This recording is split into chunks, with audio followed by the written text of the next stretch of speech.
Okay, so we're gonna go over trimming a bowl.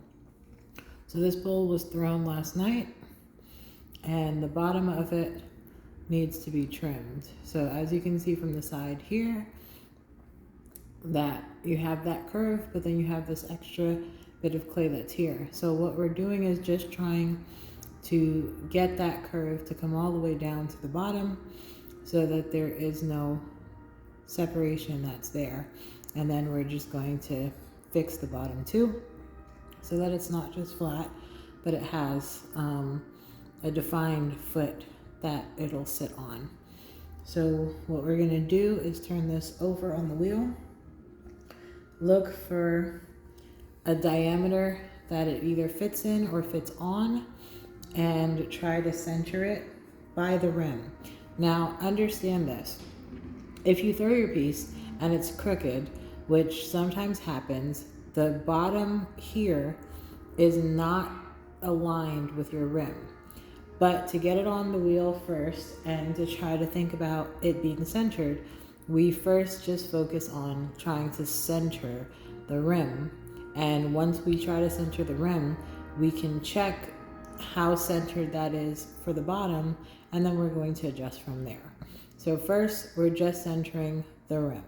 Once we've centered that, we're going to get balls of clay, roll them up, and we're going to put them at 3 points of our piece, creating a triangle. Once we have that there, we're going to take the balls and push it down into the clay. So we're not necessarily pushing into our piece because that would damage our rim, which we don't want to do. We're pushing down into the clay, and the clay is separating and making itself attach around the rim. But all we're doing is pushing down onto the clay to keep it stuck on the wheel.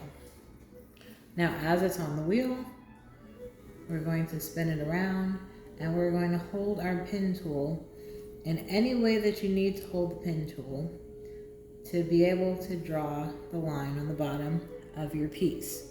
Now, you cannot hold it to the side because then you would not be drawing a line on the bottom of the piece, you'd be drawing a line on the side of the piece, which can be helpful if you're trying to center to that point, but right now that's not going to be helpful for us. We want to center from directly above. So I'm going to hold the pin tool down, draw a circle, and then look. On this side, I have less clay than this side. So this side has more clay than that side. So the side that has more is going to give to the side that has less. The side that has more is giving to the side that has less. So that means that I'm going to hold my piece down, because if I don't hold it down as I take the clay off, the piece is going to move, and that circle that I just drew means nothing. So as I'm holding my piece down, I'm removing the bits of clay that are holding it, and then I'm going to push it in the direction very slightly that it had a skinnier side. Now, a lot of times this adjustment is a very small adjustment. It's not something where you need to move the piece so far away.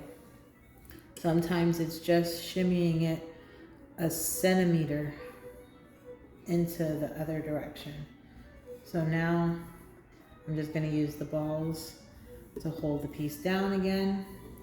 I'm going to try to go over that same line that I just made, because what should happen, and it happened here, is that the line corrects itself and then tells me how much more clay do I have, or am I good? And at this point I would say that I'm good. It corrected itself, so now it's centered. So now that it's centered, I'm going to use the pear shape tool to start trimming the edge here. We're just trying to make this edge flush with the body of the piece. So when you're working on this, you normally want to work with the small side of the pear-shaped tool facing the wheel and the round side of the pear-shaped tool facing up. So it's going to be like this. Now, although your piece has clay that's helping it not move, the last part of your piece not moving is another hand on top of your piece, keeping it down. So this is keeping it from moving on the wheel, and my hand is keeping it from coming off the wheel. And we're gonna start to cut away that clay, bringing it down to about the body of the piece. As clay starts to build up on your tool, just take it off and make sure that your tool is always clean so that you can keep cutting without any problems.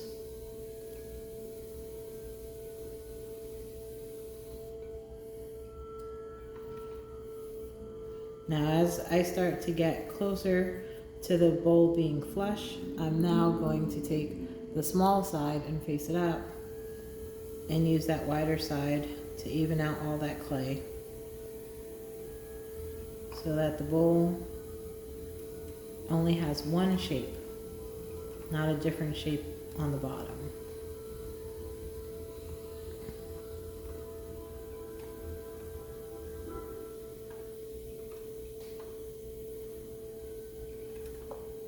Now, as I'm working, it's not very easy to see when it starts to round out, and it's not very easy to try to gauge it when the wheel's stopped. One of the best ways to gauge whether your piece is getting trimmed evenly is the hand that you have on top. You take your thumb and you feel along the wall of the piece. You can feel what bumps are there, you can feel what gouges are there, you can feel anything that's there. So your thumb is going to be your guide to whether everything's smoothing out or whether you have a bigger problem than you think. So don't rely on your eyes, rely on your hand. Rely on your thumb to tell you what's going on.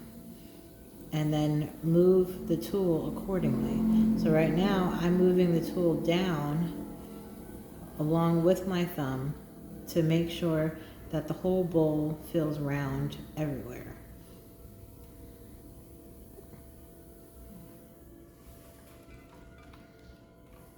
Now cleaning up the clay as I go, turning it back down to the small side because there's a bit more to get, but the other side is too big. There we go.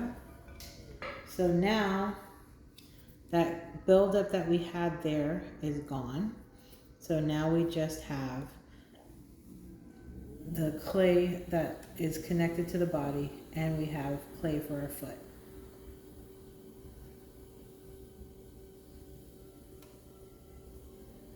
Clean up these lines. And now we're just going to create a foot at the bottom. So creating a foot at the bottom is just determining where you want to cut into your clay and then making the decision from there. For this piece, I'm only going to do one cutting in, and I'm deciding that it's going to go there.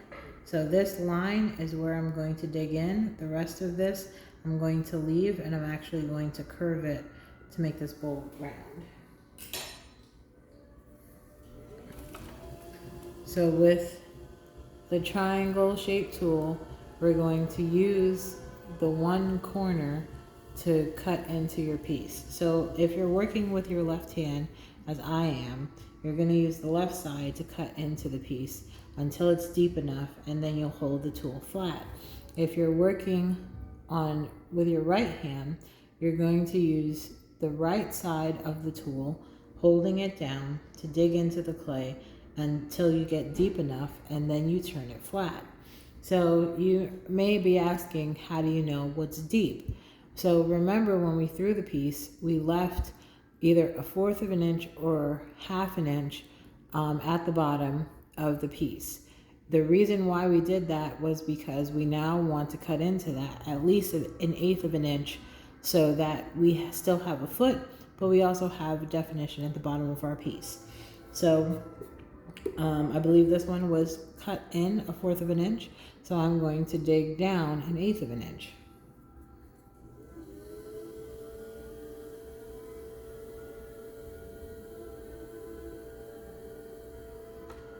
When starting on your piece, you have the option of starting further in on the piece so that you can create that depth and you can work on just trying to smooth out the clay and also control the tool. Using tools is very tricky when you're first starting out, but it gets easier as you understand how the clay pulls the tool and how to react to the clay pulling the tool. So I suggest starting further in, creating that thinness that you want, then work your way out towards the line that you have. So right now, I'm going to work in the middle and create that flat, even surface that I'm looking for. And once I have it and I'm happy with it, then I'm going to work my way out. Still not getting to that line, but just working my way out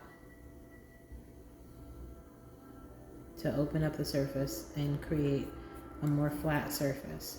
Now, as I'm doing this, I'm gaining confidence in being able to move the tool and maneuver it. While I feel confident about being able to maneuver the tool, I want to try going out to that line. But the first thing that I'm going to do is I'm going to try to get rid of this spiral that's in the middle. If you get a spiral that's in the middle of your piece, all it really means is that while you were trying to cut the clay out, you were moving faster than the wheel was spinning. So if you're moving faster than the wheel spins, then the clay will actually cut in a spiral. So you just want to take your time, nice and slow, letting the wheel do a complete revolution before you keep working at the piece. And that will take a spiral away or prevent spirals from happening. So now that I want to come out to this edge, I'm going to make sure that I have a finger, which right now I'm using my ring finger on my left side. I'm using that as a barrier so that I can start pushing my way out towards the edge. Cleaning up as I go. Do not leave any clay in your way as you're cutting. It's very easy for clay that's there, extra clay that's there, to either reattach itself to the piece or create a stumbling block while you're trying to create a perfect foot to something. They can definitely be big hindrances as you're trying to trim. So just make sure that you're keeping any extra clay out of the way or taking it out once you see it, just so it doesn't create any disturbance or problem for you as you're trying to work.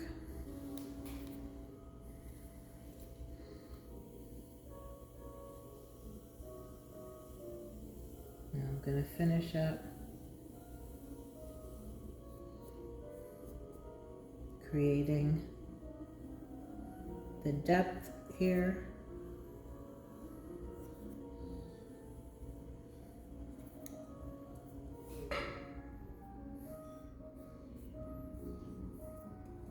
And now that I'm done with the depth, I'm going to work a little more on just making sure that the piece is completely defined.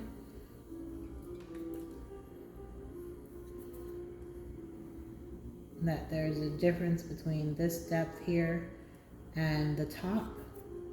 So I'm just cleaning out the edges of the piece. Remembering to take clay as I'm going.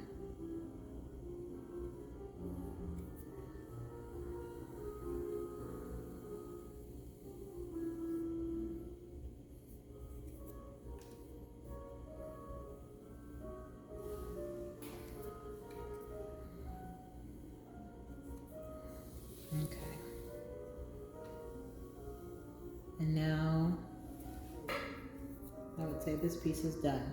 So we cleaned up the side, we cleaned up the bottom so that it's nice and level, and we went in about 1/8 of an inch to this piece. So now you can see from the side that it no longer has that dip that it had, that it's now all completely round, and it now has a foot. And we are done.